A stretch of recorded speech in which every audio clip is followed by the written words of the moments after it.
wahdahu la syarika lahu Muhammadan abduhu wa rasuluhu amma ba'd. Alhamdulillah malam ini Allah menakdirkan kita untuk bisa mentadabburi Al-Quran dan Sunnah.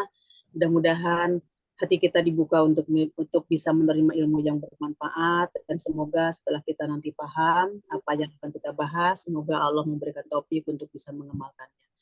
Mudah-mudahan di jamaah Nur ini Allah memberikan rahmat dan Allah memberikan keriduannya kepada kita semua. Amin ya rabbal alamin. Amin. Ardia. Mbak Susi, yang tolong share screen.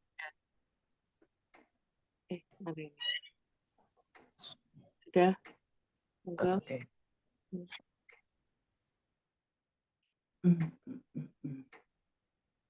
Ini bab baru yakin dan tawakal. Yang kemarin kita sudah bahas ayat Al-Qur'annya ya, Ustazah. Iya. Sekarang langsung ke hadisnya nggih. Sekarang langsung ke hadisnya. Hadis nomor 74. Oke. Dokter Ari monggo kangen.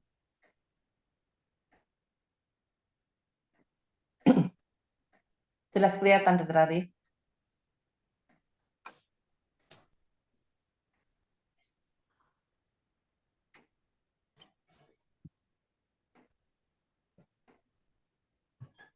Oh, nggak ada suaranya? Suaranya nggak ada, Dok. Masih mute kah?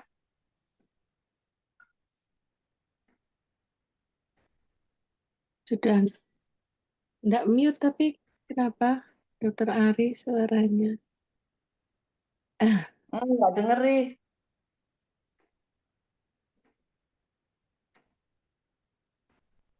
Nggak bisa masuk, Ri. Nggak kedengaran.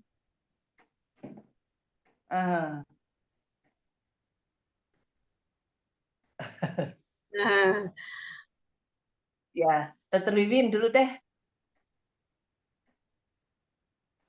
Iya. Iya, monggo, Dok.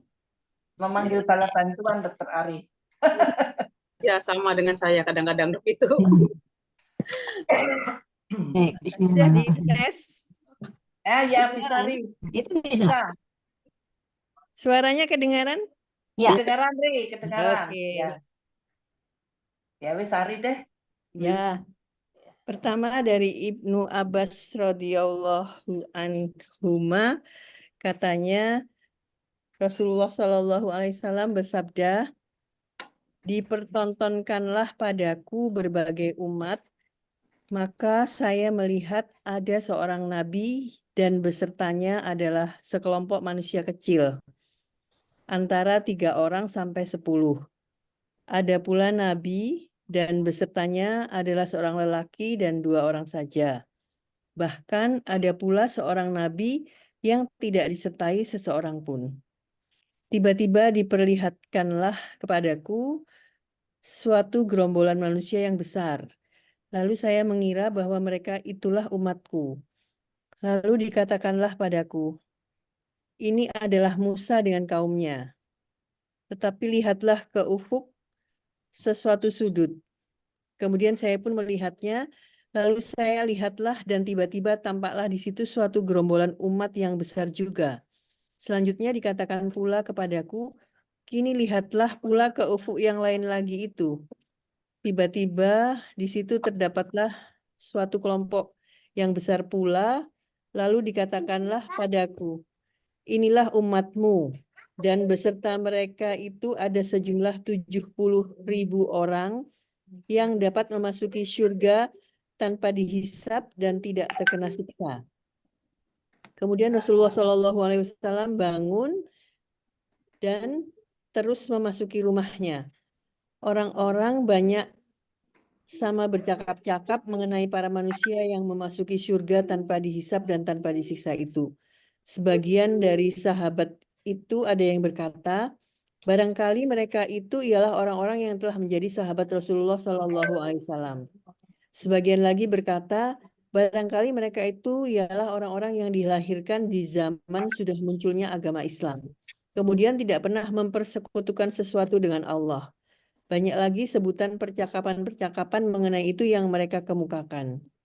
Rasulullah Shallallahu Alaihi Wasallam lalu keluar menemui mereka, kemudian bertanya, apakah yang sedang engkau semua percakapkan itu? Para sahabat memberitahukan hal itu kepada beliau. Selanjutnya beliau Shallallahu Alaihi Wasallam bersabda, orang-orang yang memasuki surga tanpa hisab dan siksa itu ialah mereka yang tidak pernah memberi mantra-mantra, tidak meminta mantra-mantra dari orang lain, karena sangatnya bertawakal kepada Allah. Tidak pula merasa akan memperoleh bahaya karena adanya burung-burung, atau adanya hal yang lain-lain, atau ringkasnya meyakini tuhon-tuhon atau khurafat yang sesat, dan pula sama bertawakal kepada Tuhannya. Ukasyah bin Mihsan al-Asadi kemudian berkata, doakanlah saya ya Rasulullah kepada Allah supaya Allah menjadikan saya termasuk golongan mereka itu tanpa hisab dan siksa dapat memasuki surga. Beliau Shallallahu Alaihi Wasallam lalu berkata, engkau termasuk golongan mereka. Selanjutnya ada pula orang lain yang berdiri lalu berkata, doakanlah saya kepada Allah supaya saya oleh Allah dijadikan termasuk golongan mereka itu pula. Kemudian beliau bersabda, permohonan seperti itu telah didahului oleh Ukasyah. Muttafaq alaih. Monggo. Ukasyah dengan mendomahkan ain serta mensyaddahkan kafnya, tetapi boleh pula kafnya itu diringankan, yakni tidak disyaddahkan lalu dibaca ukasyah. Namun begitu dengan mensyaddahkan kafnya adalah lebih fasih. Oh, ini orang-orang yang masuk surga tanpa hisab dan tanpa siksa. Syaratnya tidak boleh syirik, tidak boleh percaya pada kayak dukun-dukun gitu. Betul. Ya, tidak Khurafat ya, tidak boleh khurafat yang tidak sesat. bisa diruqyah dan tidak Minta meruqyah. diruqyah. Iya, Ustazah. Saya jelaskan dari pertama tadi. Bismillahirrahmanirrahim. Rasulullah SAW bersabda, "Muridat alayyal umamu." Umat-umat keseluruhannya ditunjukkan kepada Rasulullah. Kejadian ini sudah diberitahu Rasulullah, padahal realisasinya nanti yang akan datang setelah kita meninggal semuanya. Artinya ini berada di alam mahsyar. Nah, ada seorang Rasul yang lenggang tanpa pengikut satupun. Ada pula yang pengikutnya hanya satu. Ada pula seorang Rasul pengikutnya hanya dua. Maka ketika Rasulullah melihat ke sebuah ufuk di bagian timur itu kelihatan segerombolan masyarakat banyak. Nah, dikira umatnya, maka dikatakan kepada beliau, ini adalah umatnya Nabi Musa. Artinya umat Nabi Musa pun banyak. Akan tetapi umat Nabi Muhammad lebih banyak ketimbang umat Nabi Musa. Kemudian Rasulullah melihat lagi ke sebelah ufuknya yang satunya lagi. Maka ternyata kelihatan segerombolan orang banyak lebih daripada umatnya Nabi Musa tadi.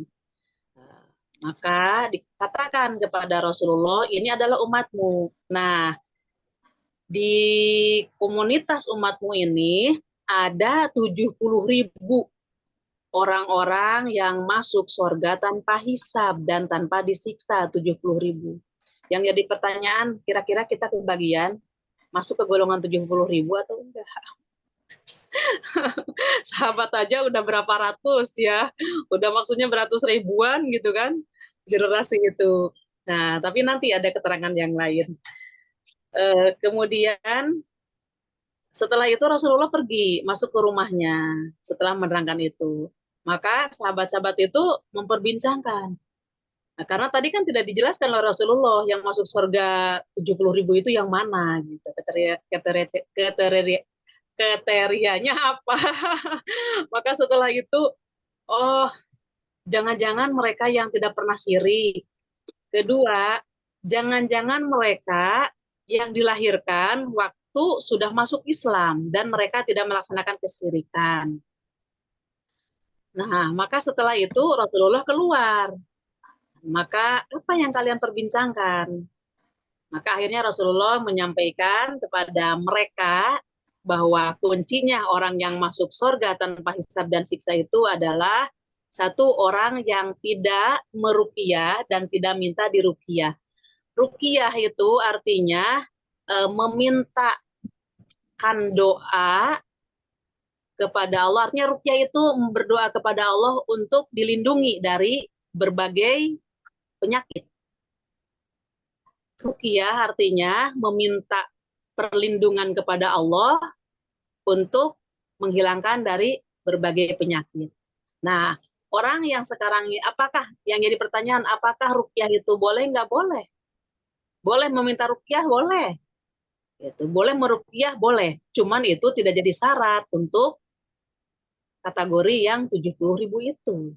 Gitu. Jadi orang yang tidak meminta ruqyah dan tidak meruqyah orang lain, kemudian solusinya bagaimana? Ya solusinya itu tawakal kepada Allah sepenuhnya. Tawakal kepada Allah sepenuhnya bukan dalam arti kita diam ketika Allah memberikan penyakit kepada kita. Ya tentu kita mohon maaf sekarang ini kan ke ahli medis. Nah setelah itu bukan dalam arti kita minta diruqyah dalam hal itu. Tapi memang itu ada perintah dari Allah seperti itu. Cuman yang di ruqyah itu kaitannya dengan apa? Dengan jampe-jampe, dengan apa namanya doa-doa dari orang tersebut supaya disembuhkan kepada Allah seperti itu. Nah, bagaimana kalau kita meruqyah sendiri? Kan ada apa namanya doa-doa yang diajarkan oleh Rasulullah ketika kita memiliki sesuatu penyakit. Kemudian kata Rasulullah, kalau Anda merasakan sesuatu yang dirasakan itu sakit, maka hendaklah dipegang fisik itu dengan tangan kanannya dan diucapkan 7 kali. Bismillahirrahmanirrahim. A'udzu bikalimat Allahumma inni a'udzu biizzatika wa qudratika min syarri ma ajidu. Kalimat itu diucapkan 7 kali. Nah, itu untuk ruqyahnya pribadi kepada Allah, akan tetapi secara lahiriahnya tetap kita konsultasi dengan medis, insya Allah seperti itu.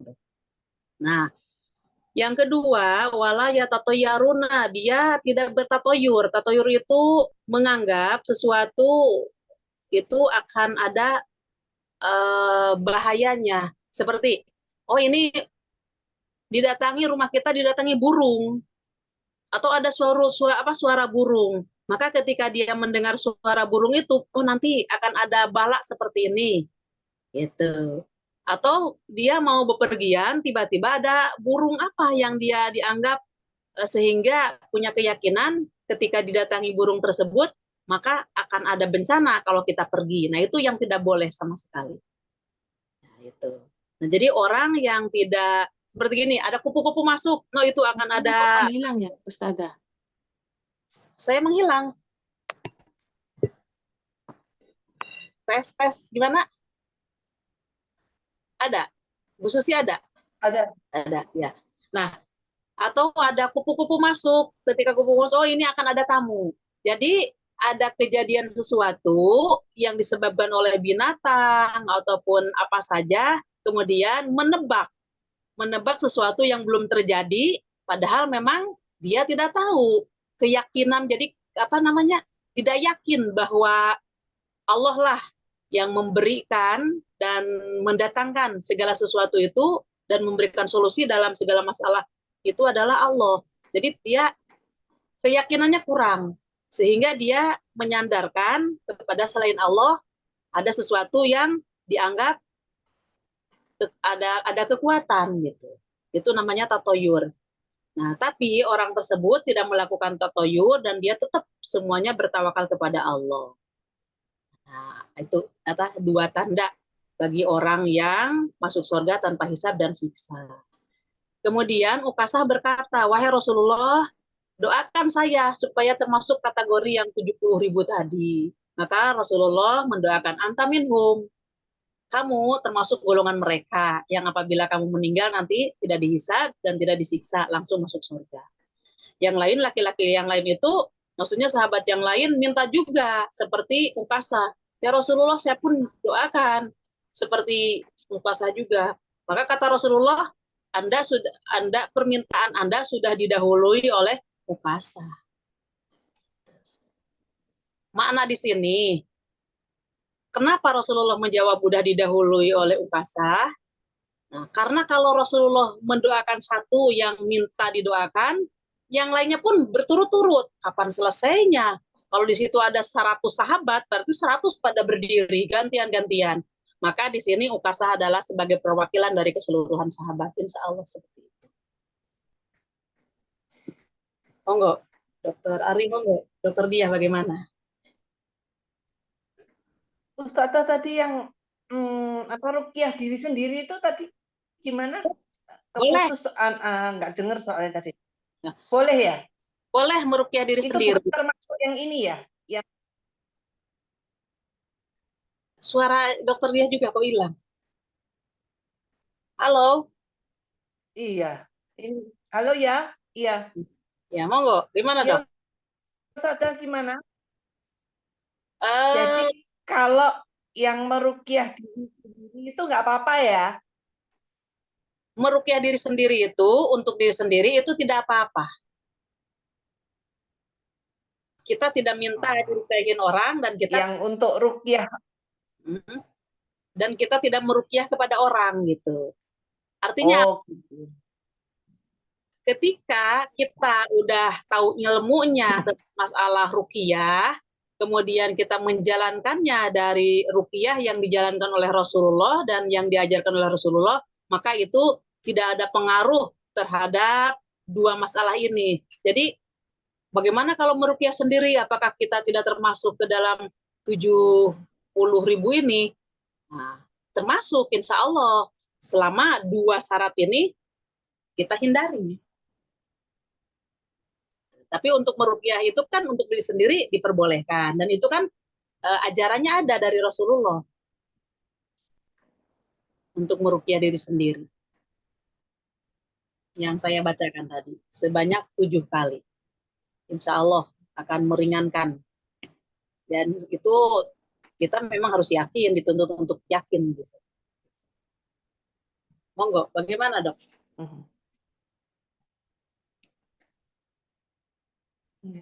Penduduk Indonesia 250. Wah, yang Muslim katanya 90%. Itu sudah ratusan ribu. Belum negara-negara lain. Ini kuotanya cuma 70.000. Dikit banget. Di ensiklopedi di bagian 10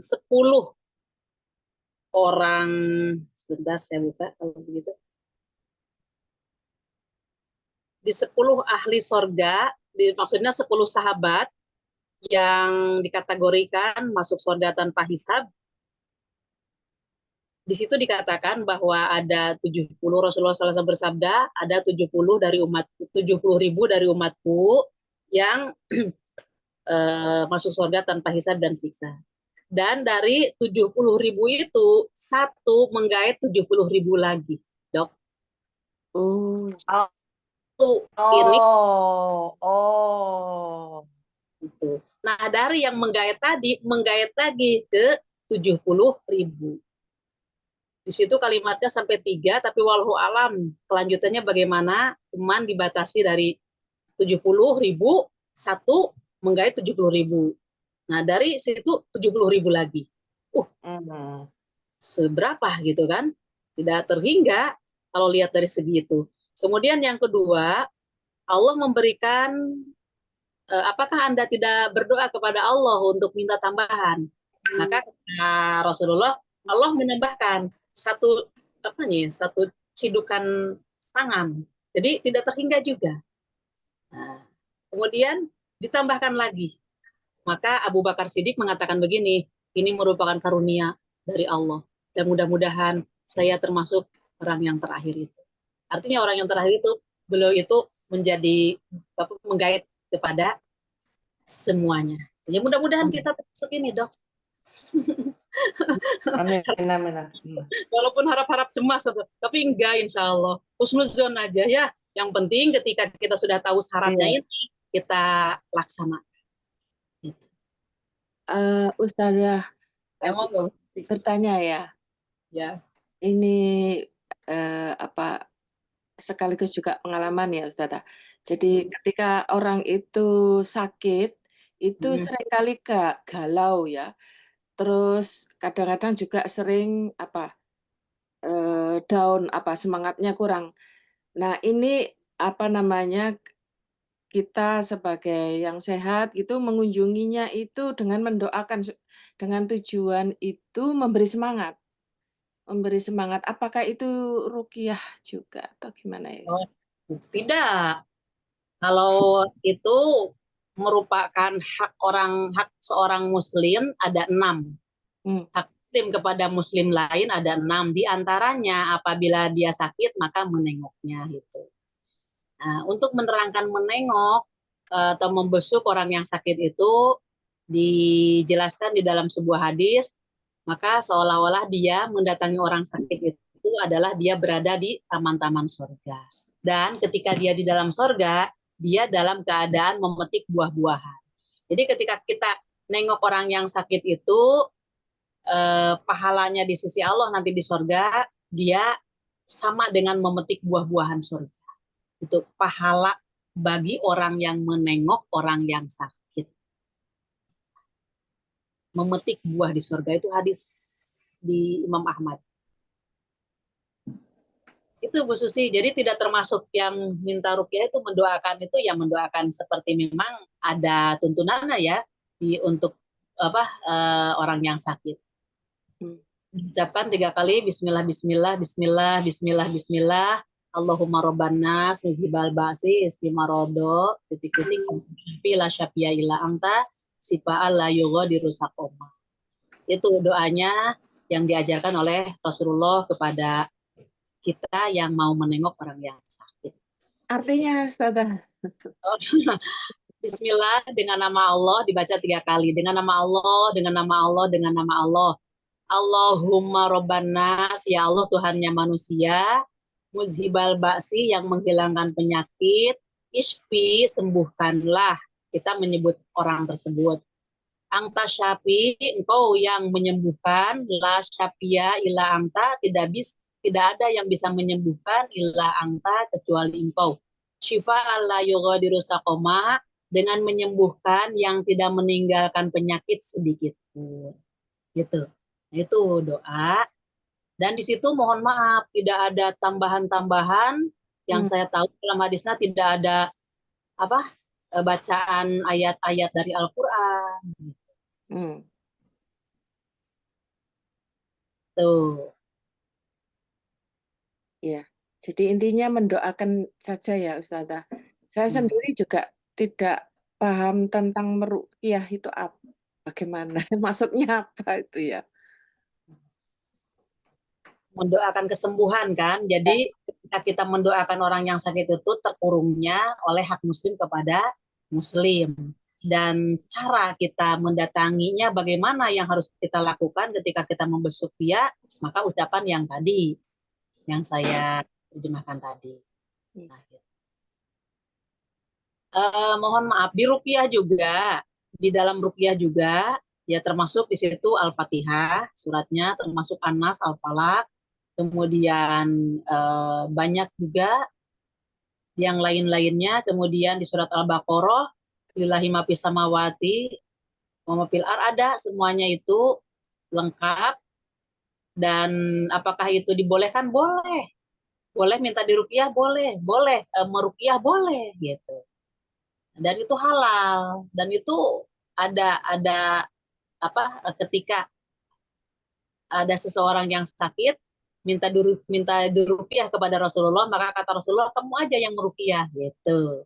Nah, cuman ketika seseorang itu meruqyah atau seseorang itu diruqyah atau minta diruqyah kepada orang lain, kan di dalam hatinya itu tidak sepenuh hati untuk tawakal kepada Allah. Jadi ketika dia ada masalah sakit, jadi minta kepada orang itu supaya berdoa kepada Allah untuk disembuhkan. Nah, tapi kalau umpamanya dia sakit itu mohon kepada Allah dengan berdoa sendiri langsung kepada Allah, itu tidak termasuk. Maka ketika ada kalimat orang-orangnya itu ya tidak meruqyah dan tidak diruqyah, nah maka dari itu ya udah kita meruqyah sendiri, dan itu sudah ada tuntunannya. Jadi kita punya keyakinan bahwa Allah lah yang akan memberikan kesembuhan kepada kita. Kita harus yakin di situ. Mungkin orang yang minta diruqyah itu dengan orang yang meruqyah dirinya sendiri, perbedaannya di dalam hal keyakinan aja kepada Allah. Yang satu mungkin dia kurang yakin bahwa jangan-jangan doa saya secara pribadi takut tidak diterima.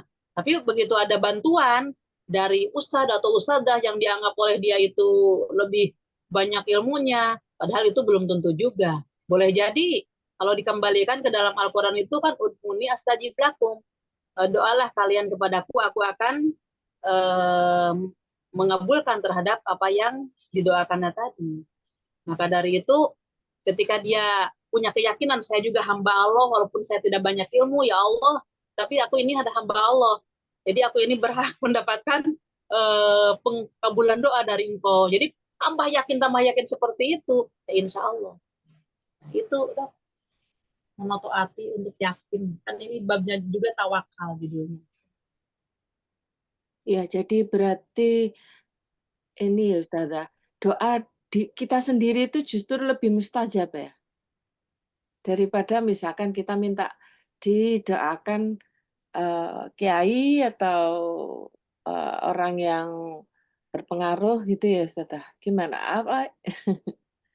Masalah mustajab dan tidak mustajab seseorang, kita pun kan tidak bisa mengklaim seperti itu.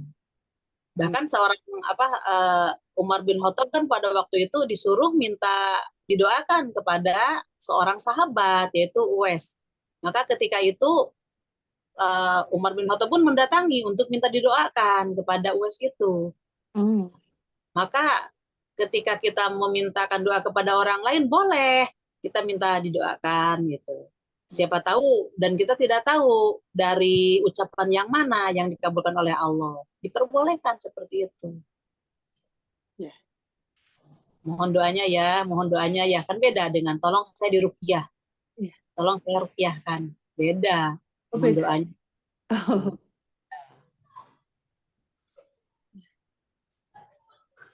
Monggo.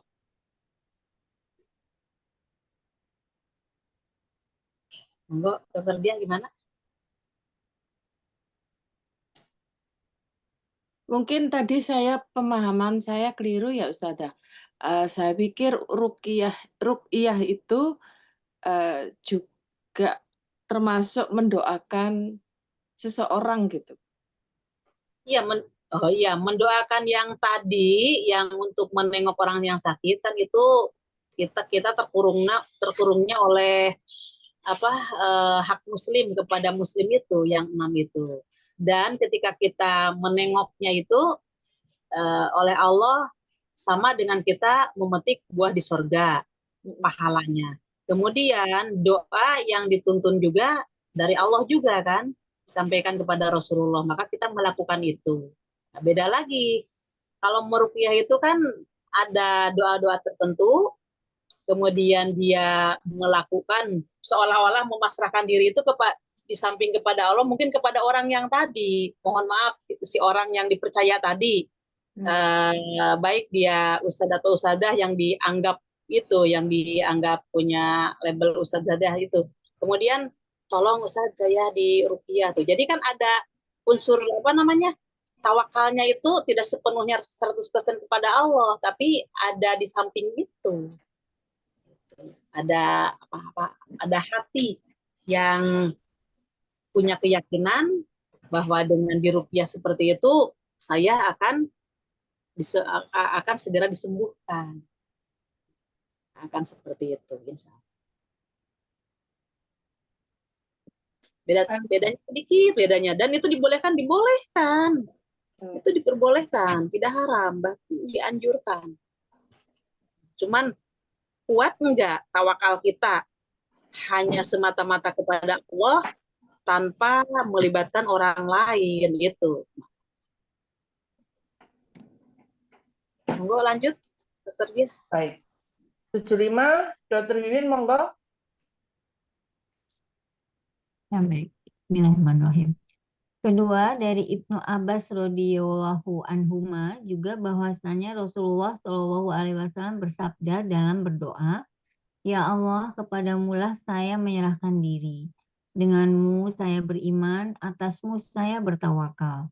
Kehadiratmu saya bertobat, denganmu saya berbantah menghadapi musuh-musuh agama. Ya Allah, saya mohon perlindungan dengan kemuliaan-Mu. Tiada Tuhan melainkan Engkau. Kalau sampai Engkau menyesatkan diriku.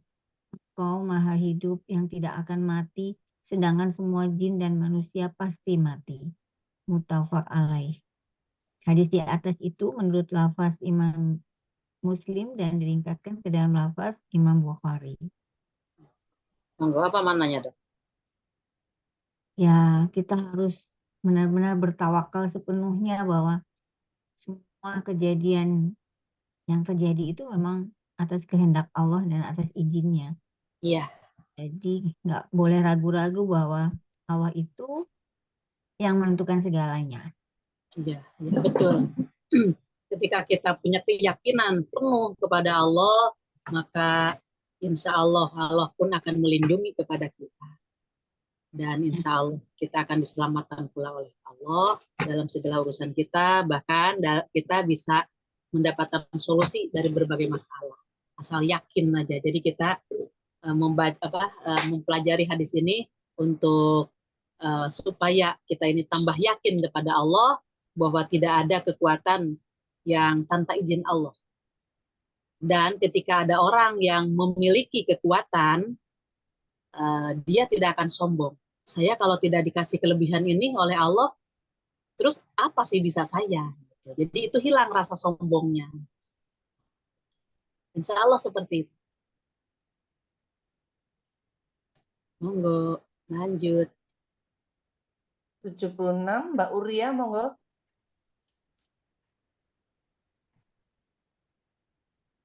Ketiga, dari Ibnu Abbas radhiyallahu anhuma pula katanya, lafaz hasbunallah wa ni'mal wakil, artinya cukuplah Allah itu sebagai penolong kita dan dia adalah sebaik-baiknya yang diserai.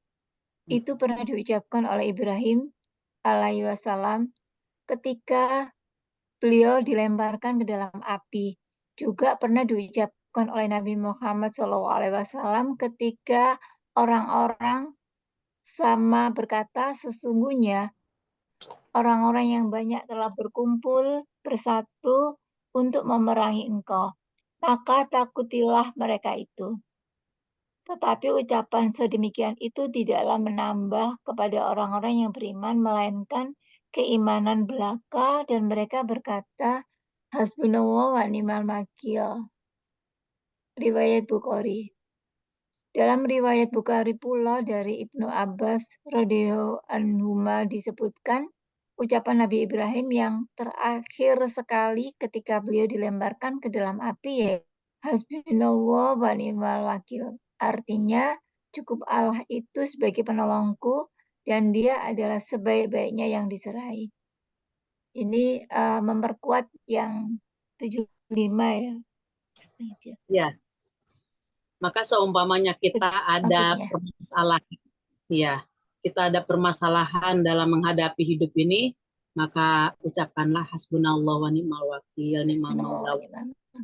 Atau kita dihina oleh orang, kita digibah oleh orang, dihina oleh orang, sehingga hati kita ini tersentuh. Tuh, mau dibalas, saya takut dosa, tidak dibalas, hati saya dendam gitu. Bagaimana solusinya? Yaitu ucapkan hasbunallah wa ni'mal wakil, ni'mal maula wa ni'mal nasir.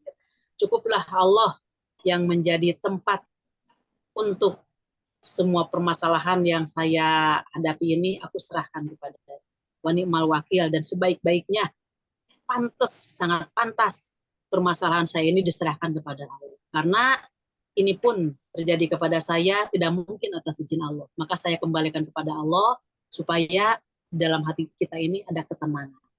insya Allah. Sebagaimana Nabi Ibrahim ketika mau dilemparkan itu juga yang diucapkan. Hasbunallah wa ni'mal wakil, ni'mal maula wa ni'man nasir. Kemudian Rasulullah pun demikian. Ketika ada orang-orang munafik mengatakan, itu orang-orang kafir sudah kumpul lebih banyak daripada golongan orang yang beriman. Maka itu tidak menjadikan hati kecil orang-orang yang beriman. Malah orang yang beriman itu tambah semangat, tambah lebih pasrah kepada Allah, dan tambah lebih yakin. Kenapa? Ketika menghadap perang, beliau punya keyakinan para sahabat yang beriman itu, kalau toh aku mati di medan perang, berarti aku mati syahid. Akan cepat ketemu dengan Allah dan akan menerima pahalanya, yaitu surga.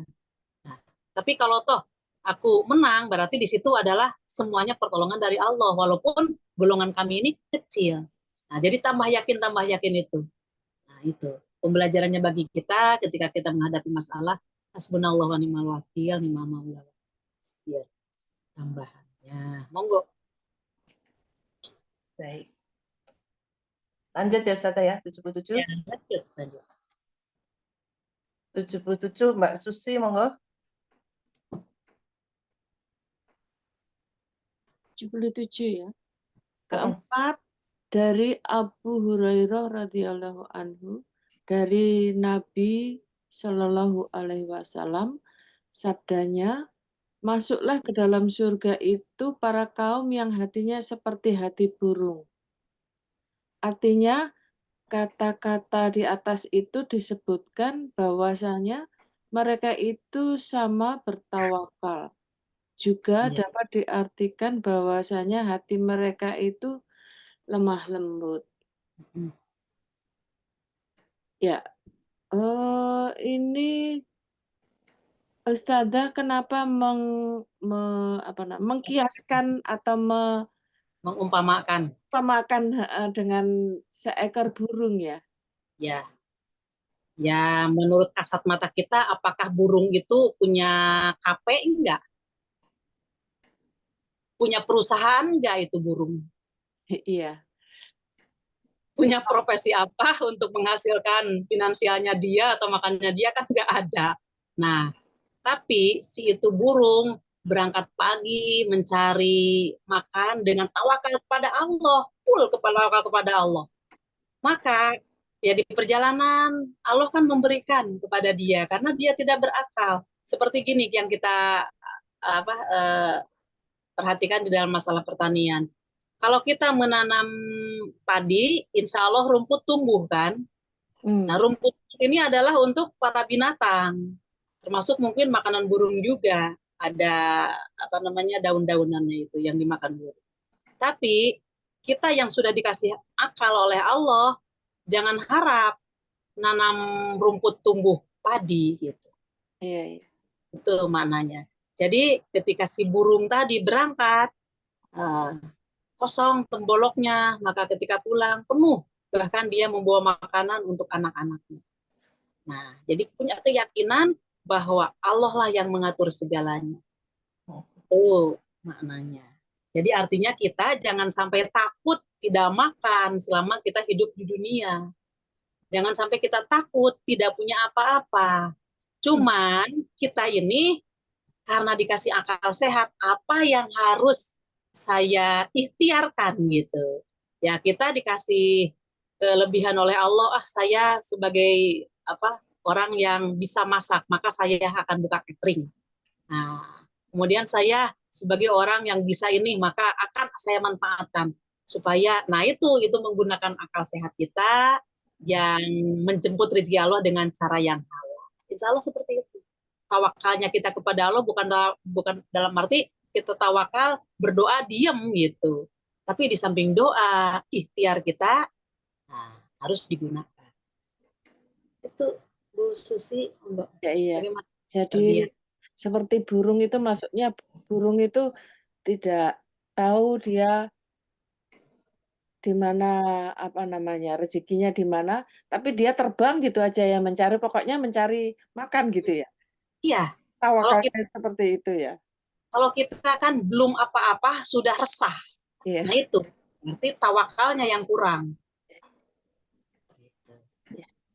Ya, insya Allah mudah-mudahan ini tambah keimanan kita untuk yakin kepada Allah.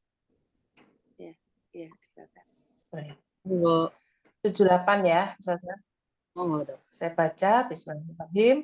Dari Jabir radhiyallahu anhu bahwasanya ia berperang bersama Nabi Shallallahu alaihi wasallam di daerah dekat Najd, yakni perang Zaturiko. Setelah Rasulullah Shallallahu alaihi wasallam kembali dari perjalanannya, ia pun kembali pula beserta mereka. Kemudian mereka sama memperoleh tidur siang dalam suatu lembah yang banyak pohon durinya. Rasulullah Shallallahu alaihi wasallam turun dan orang-orang lain pun sama berteduh di bawah pohon. Rasulullah Shallallahu alaihi wasallam itu turun di bawah pohon samurah, kemudian menggantungkan pedangnya di situ. Oke. Kita semua tidur. Tiba-tiba Rasulullah SAW memanggil-manggil kita dan di sisinya ada seorang Arab. Orang lalu beliau Shallallahu alaihi wasallam bersabda, orang ini telah mengacungkan pedangku padaku sedang saya tidur tadi. Kemudian saya bangun, sedangkan pedang itu terhunus di tangannya. Ia berkata, siapakah yang dapat menghalang-halangi engkau dari perbuatanku ini? Saya menjawab, Allah. Sampai 3 kali. Tetapi beliau SAW tidak menghukum orang yang bunuhnya tadi. Dan beliau pun duduklah. Dalam sebuah riwayat lagi disebutkan, Jabir berkata, kita semua bersama-sama Rasulullah SAW dalam peperangan Zaturiko. Kemudian datanglah kita pada pohon yang rindang, nyaman digunakan sebagai tempat berteduh. Pohon itu kita biarkan untuk digunakan oleh Rasulullah SAW. Kemudian datanglah seorang lelaki dari golongan kaum musyrikin, sedangkan pedang Rasulullah SAW pada pohon tersebut. Orang itu menghunus pedangnya lalu berkata, adakah engkau takut padaku? Rasulullah SAW menjawab, tidak. Orang itu berkata lagi, siapakah yang dapat menghalang-halangi engkau dari perbuatanku ini? Beliau SAW menjawab, Allah. Disebutkan pula dalam riwayat lainnya, yaitu riwayat Abu Bakar al-Ismaili dalam kitab Sahihnya demikian. Orang itu berkata, siapakah yang dapat menghalang-halangi engkau dari perbuatanku ini? Beliau SAW bersabda, Allah. Kemudian jatuhlah pedang itu dari tangannya. Selanjutnya pedang itu diambil oleh Rasulullah SAW lalu bersabda, siapakah yang dapat menghalang-halangi engkau daripadaku ini? Orang tadi berkata, engkau hai Muhammad sebaik-baiknya orang yang dimintai perlindungan. Rasulullah SAW bersabda pula, sukakah engkau menyaksikan bahwa tiada Tuhan melainkan Allah dan bahwasanya saya ini utusan Allah? Ia menjawab, tidak suka aku demikian, tetapi saya berjanji padamu bahwa saya tidak akan memerangi lagi padamu dan tidak pula akan menyertai kaum yang memerangi engkau. Oleh Rasulullah SAW, orang tersebut dilepaskan jalannya, dibebaskan. Kemudian ia mendatangi sahabat-sahabatnya, lalu berkata, saya telah datang padamu sekalian ini dari sisi sebaik-baik manusia. Yang dimaksud ialah baru datang dari Nabi Muhammad SAW. Sabda Nabi, Naroto Saifa, artinya mengacungkan pedang dalam keadaan terhunus. Dan wawa fi yadihi saltan, artinya pedang itu di tangannya sudah terhunus. Lafaz saltan itu boleh difathahkan shotnya dan boleh pula ditomahkan. Jadi ini banyak orang yang meriwayatkan hadis ini masing-masing itu saling melengkapi nih. Ya, betul. Iya kan? Jadi Ya. ketika habis dari perang itu Rasulullah dan para sahabat itu istirahat. Pedangnya Rasulullah itu digantungin, tapi tahu-tahu ada orang yang menghunus pedangnya Rasulullah, mengambil pedangnya Rasulullah itu dan ngancam Rasulullah mau bunuh gitu loh. Terus Rasulullah itu ditanya sama orang itu, ayo siapa yang bisa menghalangi aku untuk membunuhmu? Allah, sampai 3 kali. Dan terus ketika itu pedangnya jatuh dan diambil Rasulullah dan ganti Rasulullah itu menodongkan pedang ke orang itu. Nah, sekarang siapa yang bisa menghalangiku? Gitu ya Ustazah ya.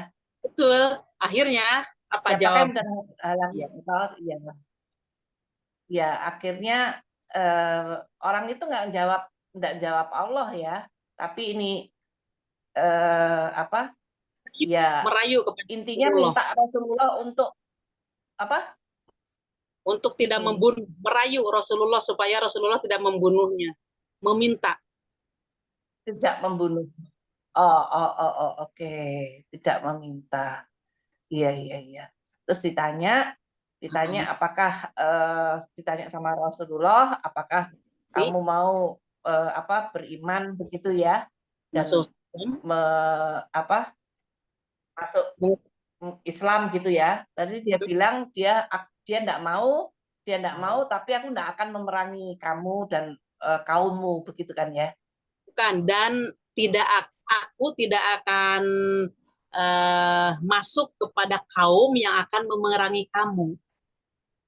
Aku tidak akan masuk kepada kaum yang akan memerangi Rasulullah SAW. Jadi dia udah berdiri sendiri aja, lepas dari kaum.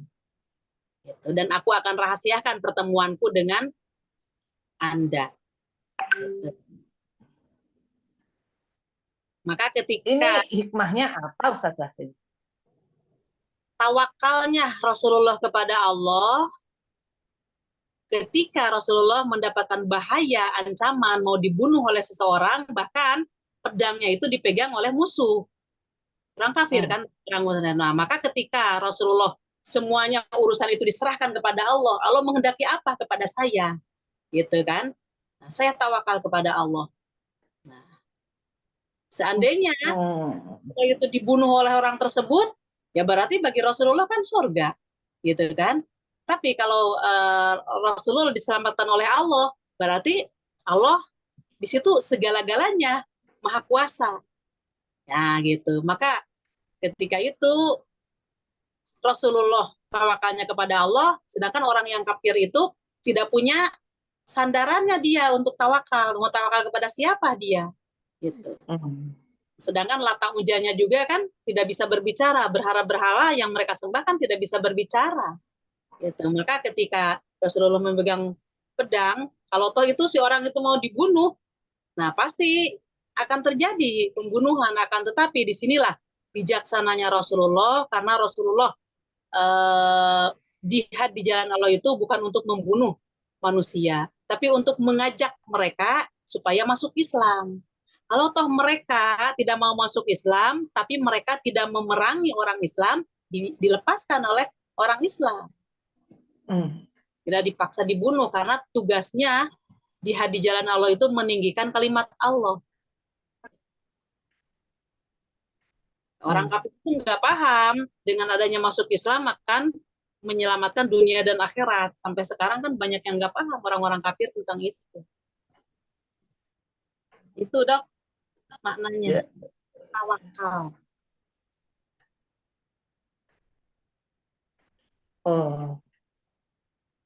Ini aja yang mau dibunuh masih tawakal ya. Jadi kalau ada orang yang pindah agama gara-gara cuma nikah sama si A, si B begitu, ya. Yang karena nggak paham, masalahnya kan dia lebih cinta dunia, yang itu dunia gitu. Pikirannya dunia itu mau mengekalkan dia. Begitu dia memiliki dunia segala-galanya, ternyata toh walaupun di dalam hatinya punya perasaan seolah-olah mengekalkan, toh ditinggal juga. Tidak dibawa sedikit. Baik. Ya, paham saja. Monggo. Lanjut. 79, kembali ke Dokter Ari, monggo. 79, keenam, dari Umar radhiyallahu an, katanya, saya mendengar Rasulullah Shallallahu Alaihi Wasallam bersabda, andai kata engkau sekalian itu suka bertawakal kepada Allah dengan sebenar-benarnya tawakal, niscayalah Dia akan memberikan rezeki padamu sekalian sebagaimana Dia memberikan rezeki kepada burung. Pagi-pagi burung-burung berperut kosong dan sore-sore kembali dengan perut penuh berisi. Diriwayatkan oleh Imam Tirmizi dan ia mengatakan bahwa ini adalah hadis hasan. Adapun makna hadis itu ialah bahwa burung-burung itu pada permulaan hari siang, yakni mulai pagi harinya sama pergi dalam keadaan himas, artinya kosong perutnya sebab lapar. Sedangkan pada akhir siang, yakni pada sore harinya, sama kembali dalam keadaan biton, artinya perutnya penuh sebab kenyang. Inilah tanda tawakalnya burung kepada Allah. Iya, Ustazah. Ini oleh Rasulullah sudah dijelaskan ya. Lau annakum, jika sesungguhnya kalian itu kepada kita yang lagi membaca ini, kepada umatnya. Nah, pas kita lagi membaca ini berarti kumnya itu kalian kita. Tatawakkaluna, kalian bertawakal ala Allah, kepada Allah, haqqo tawakkulihi, sebenar-benarnya tawakal kepada Allah. Janji Allah, la rozaqakum, tentu kami akan memberikan rezeki kepada kalian. Jadi kita menyerahkan kepada Allah dalam segala. Saya ingin ya Allah, saya ingin membeli sebuah rumah, membeli apa aja yang berkaitan dengan masalah dunia. Nah, terus di situ kita menggunakan akal kita, udah saya mau jualan aja, bismillah aja. Dengan jualan seperti ini mudah-mudahan Allah memberikan rezeki yang barokah. Nah, ya terus. Jadi tetap dia melaksanakan ikhtiar sesuai dengan profesi yang Allah berikan kepada dia, kemudian dia niatkan betul-betul kepada Allah, maka insya Allah janji Allah itu la rozaqakum, pasti Allah akan memberikan rezeki kepada kalian.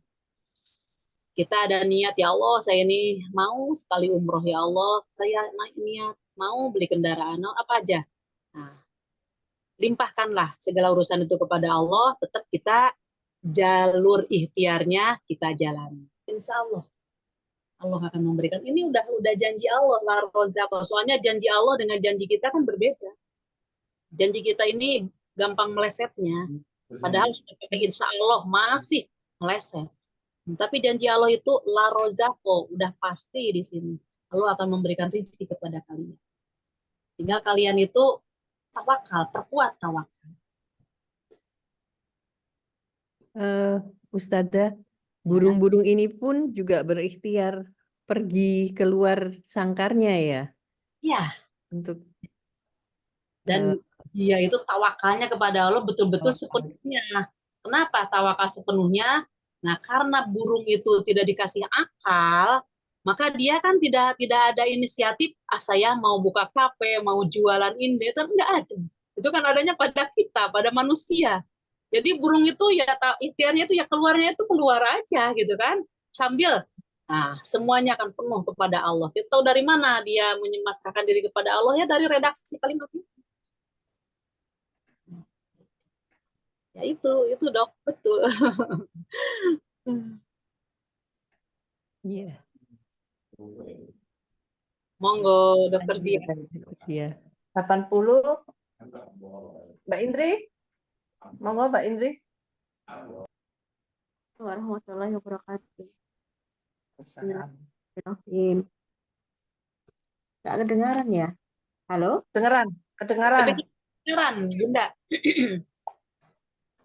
7 dari Abu Umarah, yaitu Al-Bara bin Azib radhiyallahu anhuma, katanya Rasulullah Shallallahu alaihi wasallam bersabda, "Hai fulan, jikalau engkau bertempat di tempat tidurmu," maksudnya jikalau hendak tidur, maka katakanlah doa yang artinya, "Ya Allah, saya menyerahkan diriku padamu.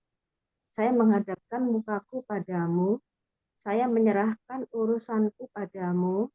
Saya menempatkan punggungku padamu, karena loba akan pahalamu dan takut siksamu. Tiada tempat bersembunyi dan tiada pula tempat keselamatan kecuali kepadamu." saya beriman kepada kitab yang engkau turunkan, serta kepada nabi yang engkau rasulkan. Sesungguhnya engkau, hai Fulan, jikalau engkau mati pada malam harimu itu, maka engkau akan mati menetapi kefitrahan agama Islam, dan jikalau engkau masih dapat berpagi-pagi, masih tetap hidup sampai pagi harinya, maka engkau dapat memperoleh kebaikan. Muttafaq alaih.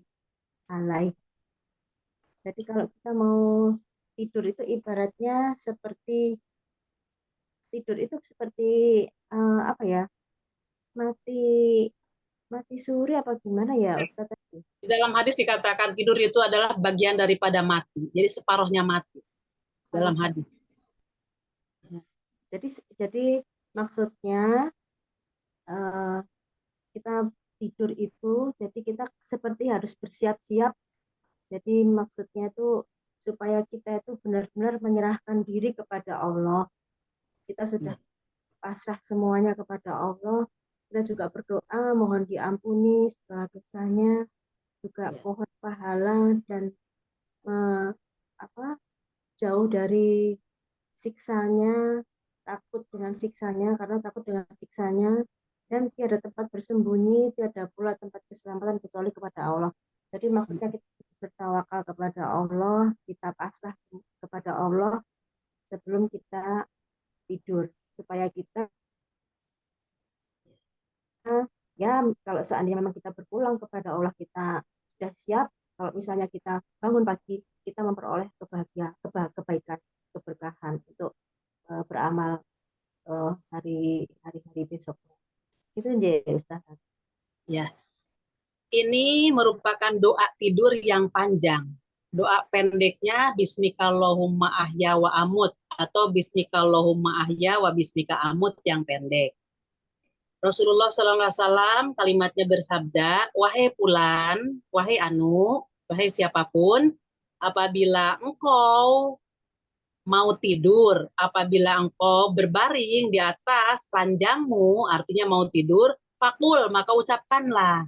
Nah, mulai dari Allahumma. Bunda-bunda melirik ke teks hadisnya ya, ke teks hadisnya dalam kalimat Allahumma yang titik 2 itu. Jadi ketika kita mau tidur, ucapkan kalimat ini. Allahumma aslamtu nafsi ilaika, wa wajahtu wajhi ilaika, wa fawaddu amri ilaika, wa alja'tu zuhri ilaika. Rogbata wa rohbatan ilaika, la malja'a wa la manja minka illa ilaika. Amantu bi kitabika lazi anzalta wa bi nabiyyika lazi arsalta. Di hadis lain ada tambahan Allahumma qini azabaka yaumatub angsu ibaduka. Barang siapa yang ketika tidurnya membaca bacaan yang panjang ini dan dia menghadap ke arah kanannya, maka seumpamanya Allah mewafatkan dalam keadaan tidurnya mitta alal fitroh, maka dia akan meninggal dalam keadaan fitroh. Tapi kalau dia tidak diwafatkan, wa in asbahta, kamu bisa bangun di waktu subuh, asbahta khairon. Kamu akan bangun di waktu subuh dalam mendapatkan kebaikan dari Allah, barokah dari Allah, perlindungan dari Allah. Nah, fitrah itu adalah sesuatu yang diberikan oleh Allah untuk bertauhid kepada Allah. Artinya, ketika orang membaca doa yang panjang ini, dia meninggal dalam keadaan fitrah, dalam keadaan husnul khotimah. Jadi orang tersebut tidak ada kesirikan. Maka ketika meninggal husnul khotimah dan dia berada di atas ampunan Allah, karena fitrah kan, maka dengan fitrah itulah dia akan kembali ke hadapan Allah, dimasukkan oleh Allah ke dalam surga tanpa hisab dan siksa. Insya Allah seperti itu. Dan jadi pertanyaan, siap kita menghafalkan? Nah, usahakan harus, ya. Boleh. harus hafal. Atau kalau umpamanya begitu, ya bagaimana kalau dibaca? Kan kita punya ponsel, kita atau di foto ini, kemudian begitu mau tidur, diingat-ingat. Nah, baca ini. Allahumma aslamtu nafsi ilaika, wa wajahtu wajhi ilaika, wa fawwadtu amri ilaika, dan seterusnya sampai akhir. Insya Allah akan mendapatkan fitrah kalau diwafatkan. Monggo, ada pertanyaan? Sambil baca ini ya, asyhadu an la ilaha illallah wa asyhadu anna muhammadar rasulullah. Tidak Itu ya. disebutkan syahadat, tapi yang disebutkan adalah ini. Cukup dengan kalimat ini pun, kalau masalah syahadat itu adalah penekanannya untuk orang yang belum beriman.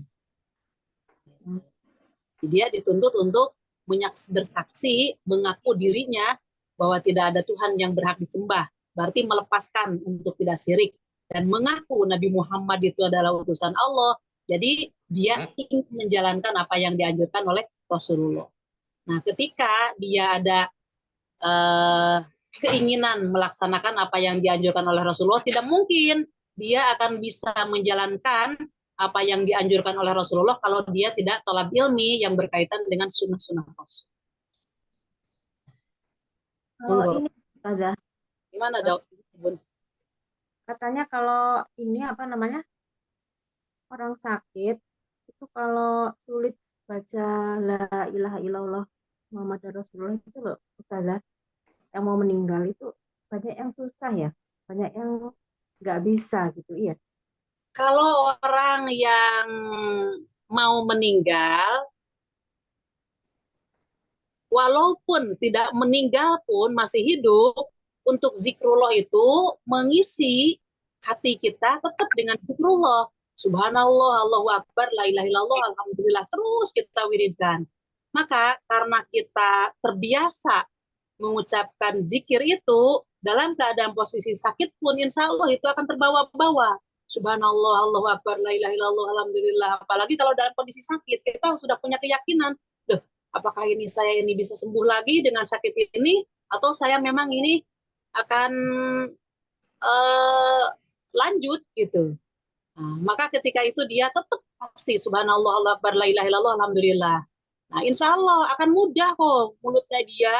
Kenapa? Kalau ada orang yang beranggapan tidak mudah, berarti tidak terbiasa untuk mengucapkan itu. Nah, bagi orang yang hidup, dianjurkan mentalkini orang yang mau meninggal. Tugas orang hidup menuntun orang yang akan mau meninggal dengan ucapan la ilaha illallah. Kita nggak boleh merubah. Kalau la ilaha illallah terlalu panjang, maka ucapkanlah Allah, Allah, Allah itu seperti itu. Saya tidak menemukan hadisnya. Kalau memberikan talqin dengan ucapan Allah, Allah.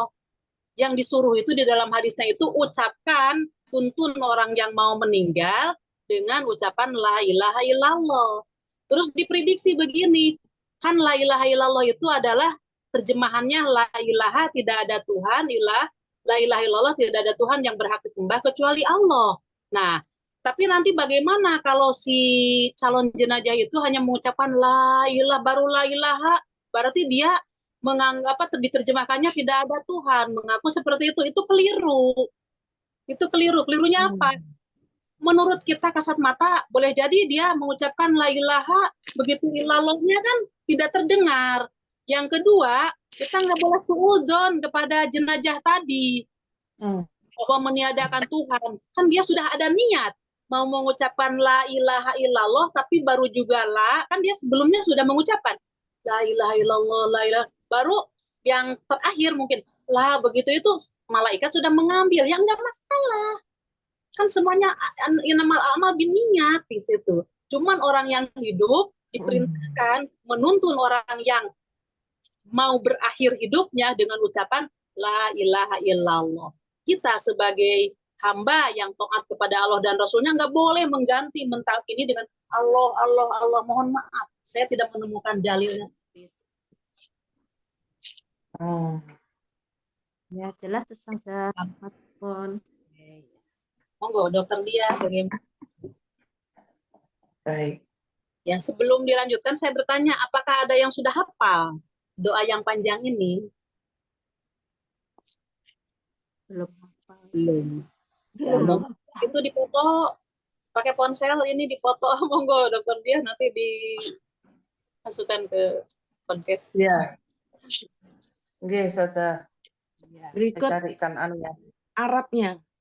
Iya. Arabnya ya. Sama terjemahannya. Alangkah lebih baiknya kalau begitu baca Arabnya paham gitu itunya maknanya. Oke. Nggih. Baik, 81. Dokter Ana, monggo.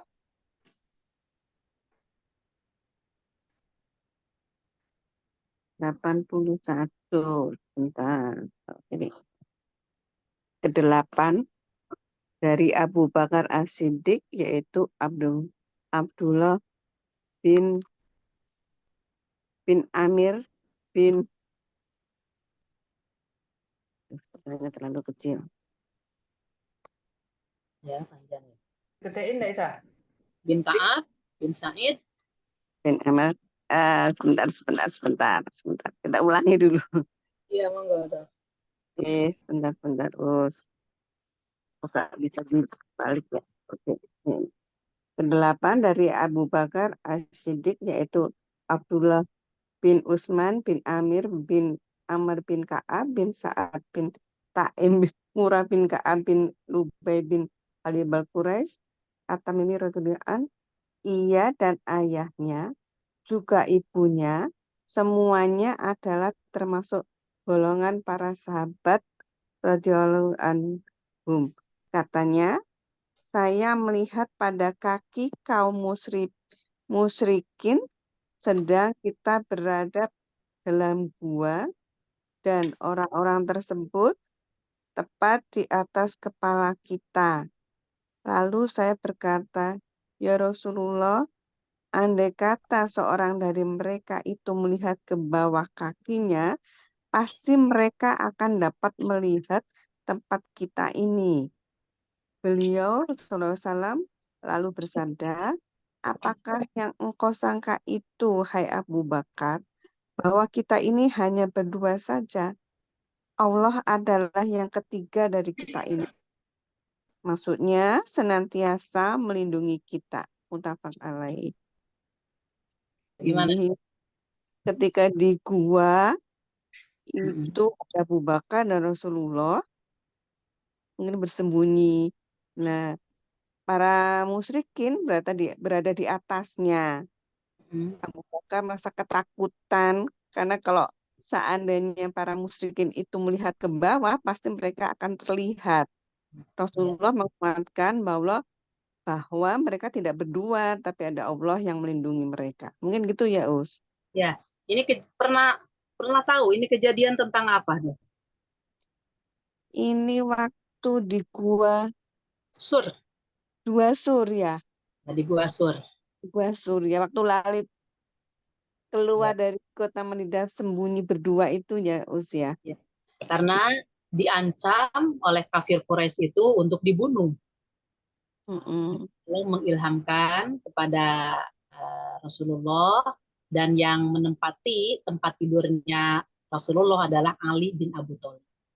Nah, maka ketika itu masuk ke Gua Sur, begitu udah masuk langsung Allah mengilhamkan juga kepada burung-burung, kepada burung dara itu untuk bersarang di atasnya, kemudian laba-laba pun pada saat itu pun semuanya tunduk patuh kepada Allah, dan dikatakan ada telurnya burung dara itu. Nah, maka ketika si kafir Quraisy melihat ke situ, mustahil katanya Muhammad masuk ke Gua Sur ini. Kenapa? Karena kalau toh masuk pasti ini ada bekasnya. Laba-laba itu kan akan terurai ininya, sarang-sarangnya. Nggak mungkin ada burung dara yang lagi ngerami si telurnya gitu. Jadi mereka itu punya rasa nggak mungkin. Nah, tapi di situ Abu Bakar berkata kepada Rasulullah, ya Rasulullah, seandainya mereka orang-orang musyrik itu kan di atas kepalanya kelihatan gini kakinya, pasti dia ini, maksudnya takut gitu, takut dibunuh oleh mereka. Apa yang dikatakan oleh Rasulullah? Mazonaka ya Abu Bakar, apa yang kau pikirkan wahai Abu Bakar? Kita ini berdua, yang ketiganya itu adalah Allah. Jadi pembelajaran bagi kita, ketika kita sendirian, maka di dalam Quran jelas, yang keduanya adalah Allah. Ketika kita bertiga, yang keempatnya adalah Allah. Dan ketika tidak kesekian, maka Allah lah yang kesekiannya. Ya, gitu. Artinya, kita tidak lepas dari pengawasan Allah, kita tidak lepas dari catatan-catatan yang dicatat oleh Allah, dan disitulah kita harus yakin dan tawakal bahwa apapun yang kita lakukan, apapun yang kita ucapkan, semuanya tidak lepas dari catatan Allah, dari pengawasan Allah. Gitu, Dok. Iya, ya Us, paham. Ini waktu Iya. bakar yang kena binatang itu ya, yang tangannya kena itu juga ya? Gigit Binatang kalajengking. jengking atau digigit apa gitu ya? Kayaknya Kalau bukan itu ya. kalau kopi nggak tahu ya ini ya, yang masalah binatang ada juga waktu sahabat lewat, sahabat ke tempat yang apa kakinya apa tangannya yang disengat kalajengking, maka si sahabat itu meruqyah orang yang kena kalajengking itu. Ya, baik. Ya, itu Dok. 82, Dokter Sinta monggo.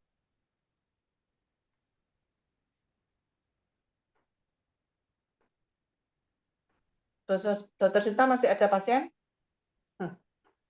Enggak, aku enggak pasien, aku di Jakarta nih. Oh, oke, siap.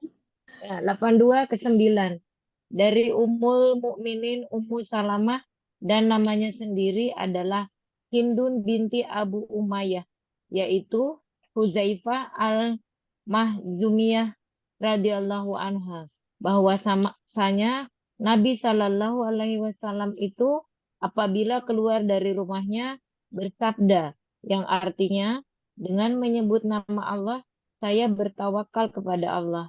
Ya Allah, sesungguhnya saya mohon perlindungan kepadamu kalau saya sampai tersesat atau disesatkan, tergelincir dari kebenaran atau digelincirkan, menganiaya atau dianiaya, menjadi bodoh, tidak mengerti sesuatu ataupun dianggap bodoh oleh orang lain atas diriku. Hadis sahih yang diriwayatkan oleh Abu Dawud, Tirmizi dan lain-lainnya dengan sanad-sanad yang sahih. Tirmizi berkata bahwa ini adalah hadis hasan sahih. Hadis di atas adalah menurut lafaznya Imam Abu Dawud. Paham, Dok. Ya, insya Allah ini doa kepada Allah, memohon selalu perlindungan dari kesesatan, dari kebodohan, dari menganiaya orang lain atau teraniaya. Nah, ya. Jadi ini adalah doa ketika kita mau bepergian. Iza kharaja min baitihi, apabila keluar dari rumahnya untuk menuju ke suatu tempat. Tentunya ini doa musafir, doa bepergian. Insya Allah ketika doa yang panjang ini dibaca akan terhindar dari hipnotis. Biasanya kan orang kalau keluar itu baru juga keluar, kemudian dia terhipnotis, masalah ATM-nya bermasalah dan lain sebagainya gitu kan, seolah-olah dia itu nurut aja kepada orang itu. Nah, insya Allah ketika kita membaca ini, mohon perlindungan kepada Allah dari dijolimi dan menjolimi, dari sesat dan lancar, kemudian digelincirkan. Nah itu, digelincirkan itu kan jadi tidak konsen lagi orang itu, saya mau kemana, akhirnya ya disekat oleh tukang hipnotis itu. Insya Allah ketika kita membaca yang panjang ini, kita akan mendapatkan perlindungan dari Allah. Jadi semuanya sudah lengkap, dituntun oleh Rasulullah. Disuruh Allah ini semuanya. Artinya wahyu dari Allah yang disampaikan kepada Rasulullah, kemudian disampaikan kepada kita. Monggo, Dokter Ana bagaimana? Dokter Dia bagaimana?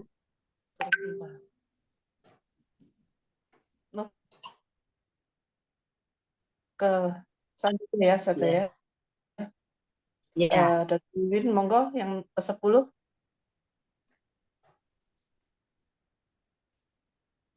Bismillah. Ke-10 dari Anas radhiyallahu anhu, katanya Rasulullah SAW bersabda, barang siapa yang mengucapkan, yakni ketika keluar dari rumahnya, Bismillah, tawakkaltu Allah wala haula wala quwata illa billah. Artinya, dengan menyebut nama Allah, saya bertawakal kepada Allah. Dan tiada daya serta tiada kekuatan melainkan dengan pertolongan Allah. Maka kepada orang itu dikatakanlah, engkau telah diberi petunjuk, telah pula dicukupi keperluanmu jika telah diberi penjagaan. Setan pun menyingkirlah dari orang tersebut. Diriwayatkan oleh Abu Daud, Tirmizi, dan Nasai serta lain-lainnya. Tirmizi mengatakan bahwa ini adalah hadis hasan.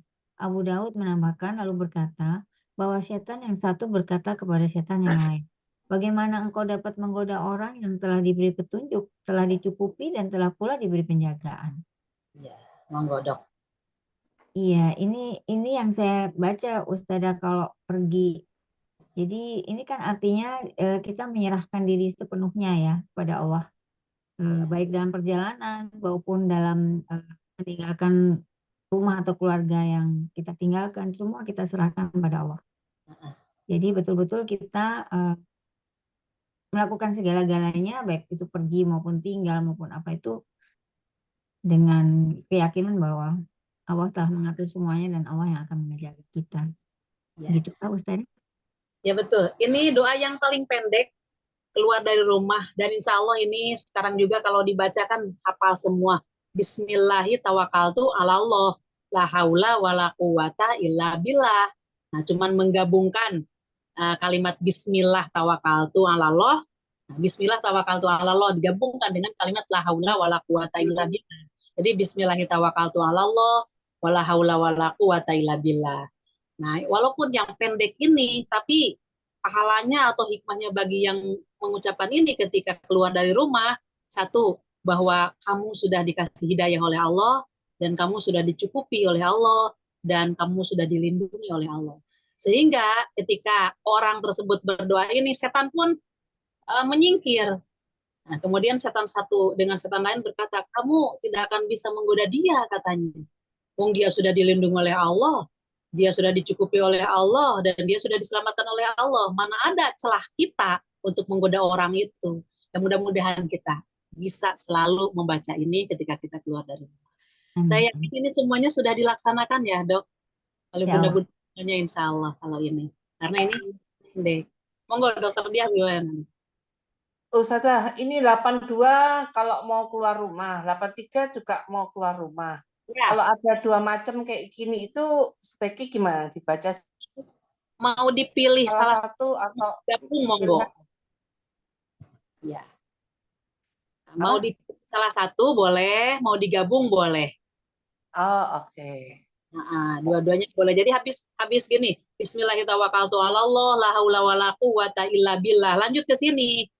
Nah, di sini Bismillah tawakkaltu 'ala Allah, Allahumma inni a'udzubika an audillah, audil, dan seterusnya.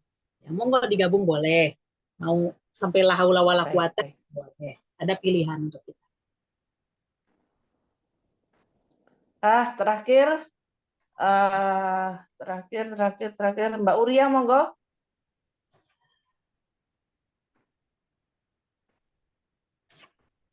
Ke-11 dari Anas radhiyallahu anhu, katanya, ada dua orang bersaudara pada zaman Nabi Shallallahu Alaihi Wasallam. Salah seorang dari keduanya itu datang kepada Nabi Shallallahu Alaihi Wasallam, yang lainnya lagi bekerja. Orang yang bekerja ini mengadu kepada Nabi Shallallahu Alaihi Wasallam mengenai saudaranya yang menganggur itu. Lalu beliau Shallallahu Alaihi Wasallam bersabda, barangkali engkau diberi rezeki oleh Allah. Itu adalah dengan sebab adanya saudaramu, yang engkau beri pertolongan makan dan lain-lainnya itu. Diriwayatkan oleh Tirmizi dengan isnad sahih atas syarat Muslim. Paham, Bu. Ini kalau menurut saya rezeki yang ada di kita itu bisa jadi, atau mungkin ya bisa jadi, pastinya juga bukan rezeki kita sendiri, tapi juga rezeki mungkin ya saudara kita, orang-orang yang di sekitar kita. Apakah begitu saja? Ketika kita sudah membaca hadis ini, insya Allah akan hilang kesombongan, dan boleh jadi justru dengan adanya kita dikasih rezeki oleh Allah, kita bisa menutupi keluarga-keluarga yang memang dia kekurangan. Maka keluarga-keluarga yang kekurangan tadi, dia berdoa untuk kita. Nah, insya Allah dari doa itulah justru Allah memberikan rezeki kepada kita yang lebih daripada mereka. Nah, ini dicontohkan ada dua. Di sisi lain, orang yang satunya ini ibadah aja katanya gitu. Nah, boleh jadi si orang yang tadi belum kerja itu, dia mohon kepada Allah, ya Allah, mohon mungkin saudara saya dikasih keberhasilan, kasih keberhasilan. Akhirnya, dari doanya itu insya Allah itu dikabulkan, dan si orang yang tadi sukses dalam kerjanya itu selalu mendapatkan. Sehingga orang yang tadi tidak kerja, ditanggung oleh dia, makannya, minumnya, pakaiannya. Tapi secara manusiawi, kan ada hati ngasih terus kan, saya yang capek, dia yang makan. Kan ada kadang-kadang gitu kan. Kalau menurut kasat mata begitu. Nah, maka ketika agama yang berbicara, saya memberi kepada dia, justru ini adalah ladang amal bagi saya. Jadi enggak, kata-katanya enggak gini, enak kamu diberi terus. Padahal justru yang enak itu yang memberi. Kalau dijawab oleh agama. Karena kenapa? Barang siapa yang memberikan kepada seseorang satu, maka Allah akan melipat gandakan sampai 700. Bahkan Allah melipat gandakan lagi lebih daripada 700. Nah, kalau dilihat dari kacamata agama. Tapi kalau dilihat dari segi manusianya, enak kamu dikasih. Yang enggak enak. Kalau dilihat dari segi agama, yang dikasih, umpamanya kita mengasih kepada dia itu 10.000. Nah, yang dikasih itu ya cuma mendapatkan 10.000, tidak ada lipat gandanya. Tapi kita yang memberikan 10.000 kali 700 di dalam surat Al-Baqarah itu. Nah, itu. Bahkan orang yang memberi tadi oleh Allah itu dibalas. Ya dunia, ya akhirat. Kemudian dari sodakohnya itu akan menjadi naungan nanti di alam akhirat, di alam mahsyar ketika matahari dekat dengan kita. Kemudian dengan sodakoh tersebut Allah akan menyelamatkan dirinya dari neraka. Banyak sekali keutamaan dari uang 10.000 yang dikasihkan kepada orang tersebut. Nah, baru satu aja, apalagi kalau berterus-terusan. Ya terus-terusan pula Allah membalasnya kepada orang yang memberi. Cuman secara manusiawi yang boleh jadi luput dari agama, atau memang dia kadang-kadang kesel gitu kan, akhirnya mengatakan enak kamu diberi. Ya enggak enak lah. Kalau lihat dari agama, justru yang enak itu yang memberi. Bagaimana Dokter Dia? Udah bagaimana? Baik. Itu meskipun ini ya, yang nganggur itu males gitu ya. Itu kalau males itu Kalau enggak cari kerja nggak dapat itu it's okay. Tapi kalau males itu tetap aja ya, kita nggak boleh maksudnya ya. Itu mungkin dia sudah usaha, atau mungkin Allah memberikan itu, atau mungkin belum cuman kan orang yang memberi tadi seolah-olah kesel gitu kan, terus-terusan memberi gitu. Padahal justru dengan terus-terusan memberi itu lapang amal bagi dia kalau dilihat dari segi kacamata agama. Karena gini, kalau masalah orang yang malas, cukuplah dosa bagi dia di dalam Bulughul Maram. Cukup di dalam bab zakat bab menafkahi. Cukuplah bagi seseorang itu dosanya ketika dia memiliki kemampuan tapi tidak digunakan kemampuannya. Seorang laki-laki itu wajib menafkahi keluarganya, anak istri.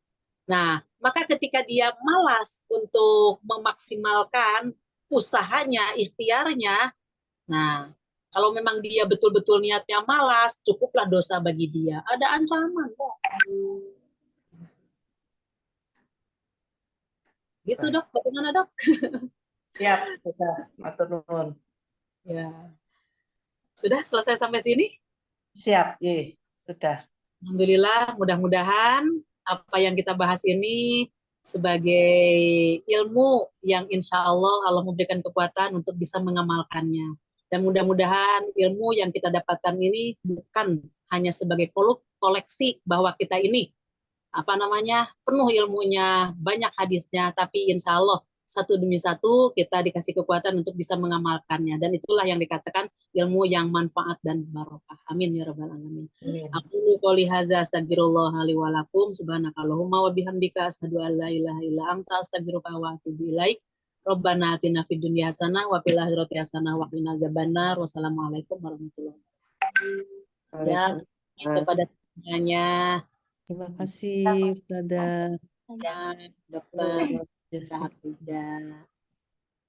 Untuk sud. Alhamdulillah. Kasih semuanya. Terima Terima kasih. Ya. Ya. Assalamualaikum. Insya Allah Waalaikumsalam. ketemu lagi minggu depan. Siap. Liv. Ya, semuanya.